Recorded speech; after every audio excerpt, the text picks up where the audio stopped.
स्वागत है आप सभी लोगों का मेरे चैनल साइंस टू टेक्नोलॉजी में। मैं अनुपम विपुल आपका स्वागत करता हूं आज के शो कंप्यूटर वेडनेसडे पे। आज हम लोग एक बात करेंगे जिस टॉपिक पे मुझे सबसे ज़्यादा एक्सपीरियंस है, कंप्यूटर जनरेटेड इमेजरी यानी कि सीजीआई। तो आइए समझते हैं। तो यहाँ पे ये बात ज़रूर समझिए, सीजीआई के लिए सालों की पढ़ाई करनी पड़ती है। ये ऐसा है कि जैसे डॉक्टर बनने में टाइम लगता है वैसे सीजीआई आर्टिस्ट बनने में भी टाइम लगता है। तो यहाँ पे मैं बस एकदम फाउंडेशन का आपको एक अंडरस्टैंडिंग दे रहा कि हो क्या रहा है। तो सीजीआई जो है इसे कहा जाता है कंप्यूटर जनरेटेड ऑब्जेक्ट। तो आप ये समझिए कि वीडियो एडिटिंग और पोस्ट प्रोसेसिंग हम लोग नेगेटिव से करते आ रहे हैं। मतलब जब से नेगेटिव में शूटिंग होते आ रही थी तो हम लोग करते क्या था कि जैसे स्टार वॉर्स इतना पॉपुलर क्यों है, आइडिया ये था कि मतलब जैसे मिनिएचर को आप शूट कर लेते हैं, ठीक है, प्रॉब्लम होता है उसमें बंदा को कैसे पहुंचेंगे। तो रिकॉर्ड ये स्टार वॉर्स का मतलब ये सेलिंग पॉइंट ये था कि उन्होंने बंदे को रिकॉर्ड किया, कैमरा को मूव किया।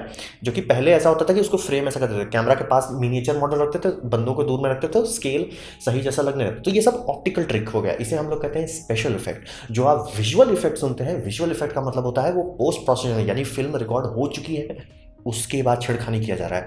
तो किया ये जाता था कि कैमरा किए, कैमरा को मूव किए, ठीक है, मतलब बंदा चल रहा है मूव करेगा। क्योंकि इससे पुराने वाले मतलब स्टार वॉर्स से पहले वाले जितने पिक्चर्स में आप देखिएगा कैमरा हमेशा स्टैटिक रहता था। जब भी ये हुआ वाले सीन्स रहते थे, स्टार वॉर्स में पूरा का पूरा पिक्चर में हुआ है और कभी भी कैमरा स्टैटिक नहीं, इसलिए कैमरा कंट्रोल किया गया कंप्यूटर से।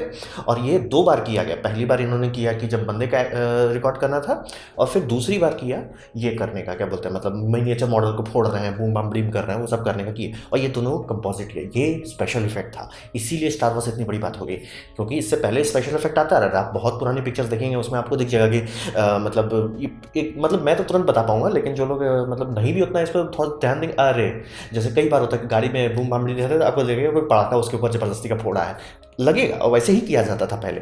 तो सीजीआई उसका अपग्रेड है। मैं ये वजह से बताइए, ये सब कैमरा के बाहर लेंस के बाहर हो रहा है। अब जो हम लोग बात कर रहे हैं ये डिजिटल वर्ल्ड में होने लगा। तो कंप्यूटर जनरेटेड इमेज, इसका मेन खासियत होता है ये पूरी तरह से त्रिआयामी होता है। हम लोग 2D में जब भी कुछ कर रहे हैं, वो मतलब कोई भी कैमरा हो और यहाँ 3D कैमरा भी हो, तो है तो 2D ही ना, दो 2D मिला के आपको 3D जैसा इल्यूजन देगा। 3D है नहीं, आप मतलब कोई सामान घुमा नहीं सकते। तो यहाँ पे सीजीआई में जो चीज़ कहा जाता है वो पूरी तरह से त्रिआयामी होता है, यानी आप कहीं से भी किसी भी एंगल से कैमरा को घुमा सकते हैं। जैसे कि मतलब जुरासिक पार्क में जैसे बंदा है और यहाँ पे मतलब ये दो रैप्टर्स को कंप्यूटर से जनरेट करेंगे, तो ये आराम से ऐसा कर सकते हैं कि कैमरा मतलब यहाँ शूटिंग हो रही है, नहीं, घुमा के दूसरे तरफ से दिखा दो, आराम से किया जा सकता है। या कैमरा पैन कर रहा है, उसके हिसाब से इसका पर्सपेक्टिव चेंज होगा, ये होगा। क्योंकि कई बार आप लोग देखते होंगे जो चीप भोजपुरी एडिटिंग हो या साउथ इंडियन की चीप बजट मूवीज में आपको तुरंत दिख जाएगा कि ए सीधे कट करके ऐसे बस इधर से उधर मूव कर दिया, पर्सपेक्टिव चेंज नहीं होता है। क्योंकि कोई भी चीज़ इधर से उधर जाएगा उसमें पर्सपेक्टिव चेंज होता है, और वो त्रिआयामी चीज़ नहीं होगा, कॉपी पेस्ट कर देने से नहीं होगा। तो सीजीआई यही सॉल्व कर देता है। और सीजीआई को जो है शूटिंग हो जाने के बाद की जाती है, मतलब ऑब्वियसली उसके हिसाब से तैयारी की जाएगी, उसी हिसाब से शूटिंग की जाएगी, ग्रीन स्क्रीन किया जाएगा। लेकिन ये सब जब हो जाएगा, ठीक है, हमने प्लेट कलेक्ट, इस सबको प्लेट कहा जाता है, प्लेट कलेक्ट कर लेते हैं, उसके बाद इस पर पोछाड़ करते हैं, इसे पोस्ट प्रोडक्शन में किया जाता है। और यहाँ पे आप जो सोच सकते हैं वो बना सकते हैं, कुछ भी बना, चाहे वो अवेंजर्स हो, चाहे वो डायनासोर्स हो, कुछ भी बना सकते हैं जब तक आपको आता है करना कैसे। तो यही आइडिया वही है, कैमरा रिकॉर्डिंग कर चुका है, उसके बाद उसमें कर रहे हैं। अब बात करते हैं, मैं एकदम नीचे लेवल पे आपको लाता हूँ, लॉजिक स्टार्ट कर रहा है। यानी मैं बोल रहा हूँ कंप्यूटर कंप्यूटर कंप्यूटर, तो कंप्यूटर के अंदर हो क्या रहा है। कंप्यूटर के अंदर हम लोगों ने एक वर्चुअल स्पेस बनाया, यानी मतलब कंप्यूटर के अंदर जैसे सॉफ्टवेयर में आप कुछ भी देखते हैं ना, जैसे स्क्रॉल करते हैं, जूम इन जूम आउट करते हैं, वैसे एक वर्चुअल बनाया, 3 डायमेंशन बनाया, एक्स वाई जी ऐसे करके 3 डायमेंशनल दुनिया बनाया। और यहाँ पे हम लोग एक पॉइंट से शुरुआत करते हैं, पॉइंट, और उस पॉइंट को कहा जाता है वर्टेक्स। तो वर्टेक्स से ही सारा खेला शुरू होता है। वर्टेक्स आप पहले बनाते हो, वो स्टोर करता है एक्स वाई जी, मतलब जैसे मान लीजिए आपने जो ग्रिड बनाया, जो मतलब इमेजिनरी दुनिया बनाया, वो ग्रिड था कि 100 metre by 100 metre by 100 metre, ठीक है, आपने बना लिया, वो मतलब एक क्यूब जैसा आपने बना लिया। उस क्यूब में ये वर्टेक्स कहाँ है, वो इन्फॉर्मेशन वर्टेक्स स्टोर करता है एक्स वाई जी। मतलब मैं जैसे वर्टेक्स नंबर 4 है तो उसका एक वैल्यू आराम से रहेगा कि मैं F6 पे हूँ, F7 में हूँ, मतलब एक्स वाई जी का कोऑर्डिनेट स्टोर किया जाएगा। तो यहीं से कंप्यूटर इमेजरी स्टार्ट करता है वर्टेक्स का। कोई भी 3D चीज़ देखेंगे उसमें हमेशा वर्टेक्स होता है, भले आपको नहीं दिख रहा हो, लेकिन कंप्यूटर के लिए वहाँ पे हमेशा वर्टेक्स रहता है। तो उसी से ये सारा काम करता है। तो वर्टेक्स जब ले लेता है, वर्टेक्स में स्टोर करता है एक्स वाई जेड, ये पॉइंट है। फिर दूसरा पॉइंट है, ये दोनों पॉइंट के बीच में एक डोरी अगर आप खींच देंगे तो उसे हम लोग कहेंगे एज।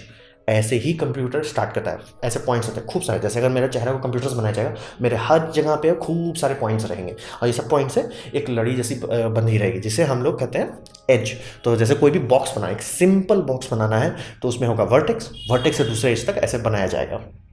और जो भी आप 3D देखते हैं, चाहे किसी भी पिक्चर हो, चाहे किसी भी वीडियो गेम में हो, चाहे कोई भी टीवी शो में हो, चाहे गेम ऑफ थ्रोन्स में हो, कहीं पे भी आप जो देखते हैं, इसका फाउंडेशन वर्टेक्स से आता है। सारा चीज़ वर्टेक्स के ऊपर आता है। क्योंकि यही समझिए, इससे पहले हम लोग कंपोजिटिंग कर रहे थे, इधर से उधर 2-3 चीज़ को लेकर तिगड़म कर रहे थे, 3D तो था ही नहीं, यहाँ पे 3D बना रहे। तो 3D बनाने के लिए नींव रखनी पड़ती है, नींव रखा जाता है वर्टेक्स से। जितने ज़्यादा वर्टेक्स होंगे उतना रिफाइंड मॉडल होगा।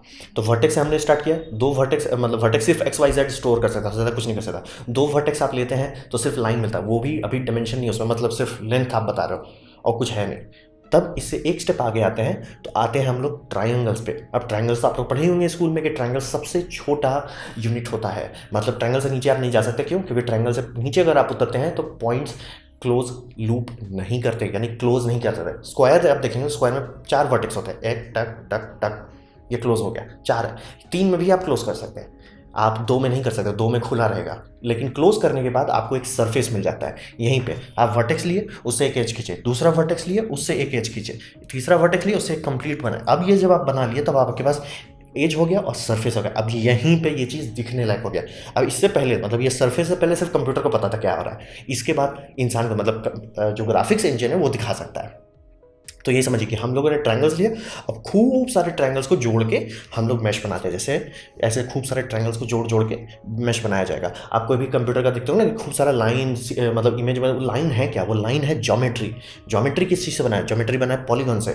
हम लोग पॉलीगन इसलिए कहते हैं कि मतलब ट्रायंगल दिखाने में मतलब बहुत हौच-पौच लगे, मतलब इमेज जो है हौच-पौच होगा। तो कंप्यूटर ये कर दिया कि वो हमेशा एक को हटा देता है। तो मतलब चौखुट दिखाएगा आपको, उसके अंदर, मतलब चौखुट में क्या होता है, चौखुट के अंदर 2 ट्रायंगल होता है, तो वो मतलब एक लाइन को हाइड कर देता है। आप चाहें तो कंप्यूटर, जो भी सॉफ्टवेयर में आप काम कर रहे हो, चाहे वो मैक्स हो, माया हो, ब्लेंडर हो, किसी में भी काम करें, उसमें आपके पास ऑप्शन रहेगा कि आप वो हिडन एज देखें कि नहीं देखें। जनरली हाइड रखा जाता, नहीं तो हौच-पौच बहुत हो जाता है। यही सब तो करते आए हूँ 6 साल तक, तो पता है बहुत हौच-पौच हो जाता है। तो ये सब लाइन जो है मिल के एक पूरा त्रिआयामी ऑब्जेक्ट बनाता है। तो समझिए स्टार्ट कहाँ से किया आपने? एक वर्टेक्स से। पहले आपने वर्चुअल वर्ल्ड बनाया, उस वर्चुअल वर्ल्ड में आपने पॉइंट बाय पॉइंट रख रख के शुरू किया, पॉइंट से एज बनाया, एज को क्लोज किया, क्लोज करने के बाद आपको ट्रायंगल मिला, ट्रायंगल को जोड़ के आप पॉलीगन बनाए।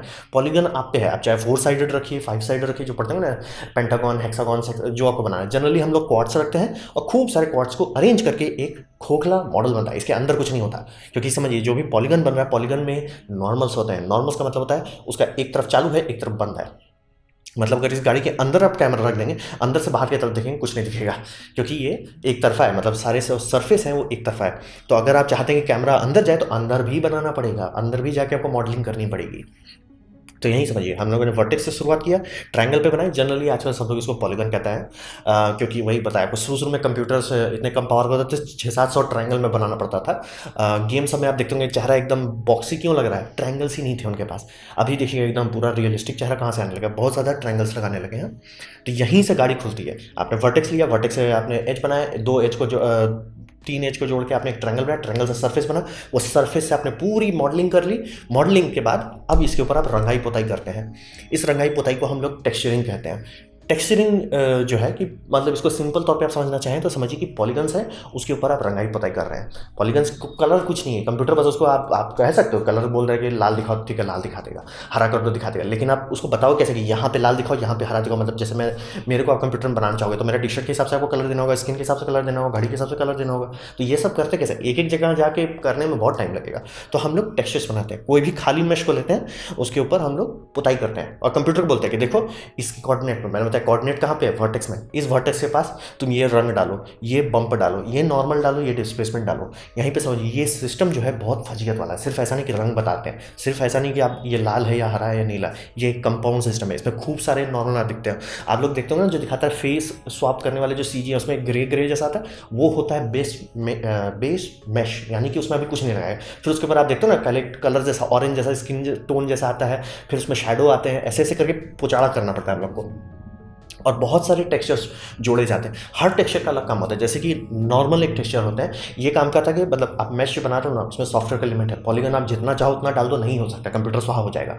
तो हम लोग एक लो पॉली बनाते हैं, उसके ऊपर रंगाई कर देते हैं कि यहाँ पे ऐसा फील दो, समझिए एक तरह का फील दो, तो वो नॉर्मल मैप देता है। फिर होता है कि थोड़ा सा बम्प दो, थोड़ा सा ये थोड़ा सा चीक उठा होना चाहिए, थोड़ा सा यहाँ फुंसी उनसी हो, वो सब दिखाना। मतलब ये सब छोटे छोटे डिटेल हैं जो बैठ के एक आर्टिस्ट को डालना पड़ता है, तो वो बम्प मैप से आएगा। फिर कलर, रंग क्या होना चाहिए, रंग दो। फिर बहुत सारी चीज़ और और होगा, जैसे कि स्पेकुलर, क्या वो चमकीला है कि नहीं। जैसे आपका आंख जो है, आंख में भी सादा कलर हो सकता है, आपके नाखून में भी सादा कलर हो सकता है, दोनों लेकिन एक जैसा तो नहीं है ना, वो चमकता अलग अलग है। तो वो चमकने के लिए एक अलग मैप बनाया जाता है, ये मैप बताएगा चमकना है कि नहीं चमकना है। फिर अलग अलग तरह के मैप्स हो सकते हैं, जैसे मेटलिटी करके एक मैप आता है, जिसका काम होता है ये मेटल है कि नहीं।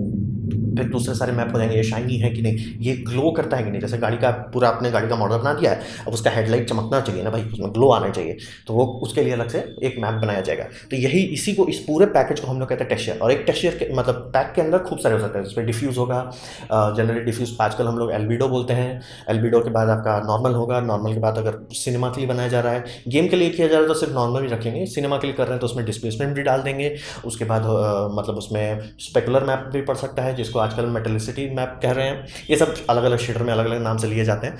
फिर ऐसे ऐसे करके खूब सारी चीज़ जोड़ के आपको एक एक्चुअल मेश बनता है, जो देखने में बाहर से लगे कुछ है वहाँ पे कुछ नहीं है, वो खाली है, खोखला है, कुछ नहीं है, लेकिन आपको बाहर से लगे। और कैमरा के लिए वो अब रियल हो चुका है। अब डिपेंड करता है आपकी रंगाई पुताई की स्किल कैसी है, आपका कैमरा रेंडरिंग क्वालिटी कितना है, उस पर डिपेंड करता है। फेक फेक ही लगेगा। अगर आपने रंग, मान लीजिए स्किन का कलर आपका ऑरेंज होना चाहिए, आपने रेड डाल दिया, तो ऑब्वियसली दूर से ही पता चल जाएगा फेक है। तो वही समझिए, टेक्सचरिंग में खूब मेहनत किया जाता है। इसीलिए आप देखते हो ना खूब सारे कंप्यूटर में कि पहले ग्रे आया, फिर उसके बाद नीला आया, नीला के बाद ऑरेंज आ गया, ऐसे ऐसे डालना पड़ता है हम लोग को। और ये सारा चीज़ अब हमने त्रिआयामी दुनिया लिया, उस पर रंगाई पुताई का डेटा लिया, इसको जोड़ा जाता है, इसे जोड़ा जाता है शेडर्स में। शेडर एक जो है अलग तरह का फजीयत वाला चीज़ है। ये एक तौर का रेंडरिंग इंजन का बात करता है। ये रेंडरिंग से कम, कैमरा के सामने आपको होता है ना, कैमरा को रेंडर करना, कैमरा रंगेगा उसको, तो उसके लिए मेश कैसे बिहेव कर रहा है, टेक्सचर उसके ऊपर कैसे लगेगा, मतलब कैसे उसको कपड़ा पहनाया जाएगा मेश को, ये कंट्रोल करने के लिए, मतलब बस जो तो ना हो जाए, शेडर्स लगाए जाते हैं। और एक ही शेडर में अलग अलग मैप डालने से अलग अलग आउटपुट आपको मिल सकता है। जैसे कि कोई जॉम्बी मूवी है, उसमें आप दिखा रहे हैं कि जॉम्बी ऐसा चल रहा है, देखते देखते जॉम्बी एकदम डिके करने लगा, शेडर में बनाया जाएगा ऐसा जो उसमें दिखा सके। फिर जैसे मान लीजिए लावा है, लावा के लिए अलग तरह का शेडर लगाया जाएगा कि लावा का इफेक्ट दिखा रहे हैं, उसके लिए अलग शेडर बना दो। पानी का इफेक्ट है, उसके लिए अलग शेडर बना दो। ऐसे सब किया जाता है, और ये सब जाके फाइनल रे रेंडर करना आपको अलाउ करता है। ये हो गया फंडामेंटल्स 3D का। इसी के ऊपर में आपका मतलब ये सब जब स्टेप हो जाता है, तब जाके जाता है वो फाइनल रेंडर के पास, जहाँ पे वो कि अच्छा कैमरा ऐसे मूव कर रहा है, वर्चुअल कैमरा को ऐसे मूव कराओ, फिर दोनों सीन को लो और कंपोजिट करो, और फिर पिक्चर को थिएटर में दिखाओ। बहुत लंबा रास्ता है। तो ये था मेरा एक छोटा सा वर्क, क्योंकि इस फील्ड के पीछे मैंने काफ़ी काम किया हुआ है। मेरे पास 2.5 ईयर्स का एक वर्किंग एक्सपीरियंस, जिसमें मैंने सोनी में प्ले स्टेशन के लिए स्पाइडरमैन में काम किया है, एक्सबॉक्स का हेलो पे काम किया है, और बहुत सारे ऐसे छोटे छोटे प्रोजेक्ट्स पे भी काम किया है। तो समझ ये एक बहुत बड़ी दुनिया है। तो छोटे वीडियोस में तो मैं फिट नहीं कर पाऊंगा इसको। अगर आप लोगों को पसंद आया लिख दीजिए, मैं और वीडियोस भी बना सकता हूँ इस पर, क्योंकि इस पर सबसे ज़्यादा एक्सपीरियंस है मेरे पास। मतलब मैं जिस टॉपिक्स पे कवर करता हूँ, इस टॉपिक पे मैं एक्सपर्ट हूँ। तो अगर आपको अच्छा लगा हो, लाइक कर दें, दूसरा शेयर कर दें, उससे मेरा काफ़ी भला होगा। नहीं अच्छा लगा, नहीं पसंद आए, कोई बात नहीं, आप डिसलाइक कर सकते हैं। मैं कहूँगा डिसलाइक 2 बार दबाएं, उससे मुझे पता चलेगा कितना ना पसंद हुआ है। मैं आपसे कहूँगा कि कमेंट लिखें, क्योंकि मैं हर कमेंट की जवाब देने की कोशिश करता हूँ। आपसे कहूँगा सब्सक्राइब कीजिए, बेल दबाइए अगर आप फ्री हैं तो। आपने मेरा वीडियो देखा, जान के मुझे बहुत खुशी हुई। धन्यवाद।